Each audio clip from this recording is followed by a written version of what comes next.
Hey guys, I'm Mark Bridge, and you're watching Pop Culture Galaxy TV.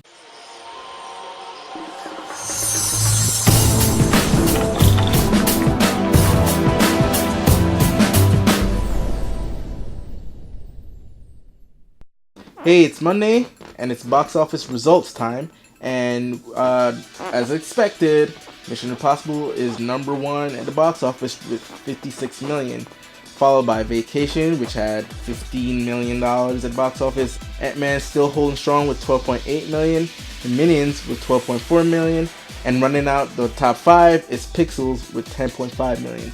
Now, going back to Mission Impossible, of course that's going to be number one. Why wouldn't it be number one? It's the franchise has been on a roll ever since the first film back in '95. I think in '95 when it came out. Yeah, so that 96, whatever. You know what I mean. It's pretty much like been on fire, and the marketing for this movie, the film looked great, trailers look great, reviews are great. So yes, it's gonna be number one. Vacation, it's rated R, and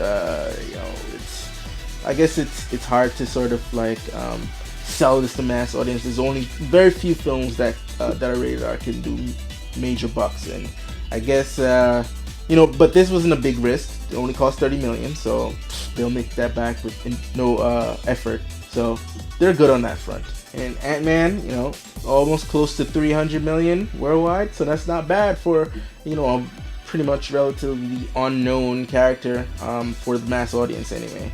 So yeah, it's great for Marvel, continuing that trend. So yeah, it's a great year for movies. Lots of movies are that are expected to do well are doing well. Let's see how Fantastic Four does when it actually comes out. But yeah, great weekend for Mission Impossible. Next up, we have Prometheus 2.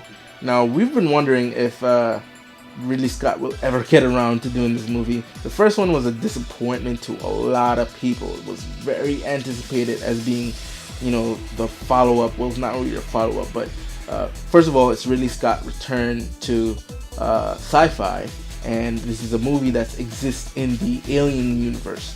And this was supposed to tell the story of the space jockeys, like who the hell these guys are, and what went from a straightforward prequel to the Alien series, started to bring up these, it's like got too complicated, like overly plotted, like all these existential thoughts on what it means to be human. Like, oh, come on, man, just tell us a cool sci-fi scary story. You didn't have to get all these crazy and then the movie didn't end up sort of where it left off. It still did not end up leading into Aliens anyway, so he pretty much wanted to make it its own franchise. But when would the continuation of this movie come? Who knows? But recently he said he'll start shooting Prometheus 2 in January 2016. Whether that comes to fruition, is yet to be seen. But will he bring something a little bit better than he did the first time around? Like learn from his mistakes, try not to hold back a lot of information for the sake of mystery. Like, no, this is the wrong franchise to do that with, buddy. If either you're gonna tell us a crazy horror sci-fi story like you did with the first Alien movie, or you do something else if you want to do that weird existential crap. Like, leave it out of this one, out of this franchise. But it's not the only Alien universe movie he's behind gonna help bring to the screen. He's actually producing Alien 5 with which Neil Blomkamp is directing. Now that guy, maybe he's a one-hit wonder, because that first movie, District 9, was his best movie. After that, it was like downhill. I didn't like Elysium. I did not like Chappie. It's like, Chappie was okay. It wasn't as bad as Elysium, but he hasn't lived up to his potential. Let's just say that. But him coming to the Alien universe, all because of a pitch that he did. He showed those concept art that that showed Hicks with a melted face, and it showed an older Ripley. he's gonna pretty much. I think he said he wants to continue Aliens from uh, James Cameron. James Cameron's Aliens. Ignoring Alien 3 and Alien Resurrection. I think that's the plan, but let's see how it goes. So we have 2 Alien franchise films coming. Prometheus 2 and then Aliens 5, whatever they end up calling that movie. So I'll give Prometheus 2 a shot. I won't say I'm not gonna watch that movie because the first one sucked. Hopefully he does something really worthwhile for me to enjoy Prometheus. All right, so moving on to Ronda Rousey, who just bust her opponent's ass in 34 seconds this past weekend. It's been announced that she's going to be in her own biopic, which is weird but not unheard of. Howard Stern was in his own biopic. Eminem was in 8 Mile. And then now you have Ronda Rousey, who is going to be in a movie called My Fight, Your Fight, produced by Paramount Pictures. I guess they just worked out the details. So she's going to play herself and tell her story.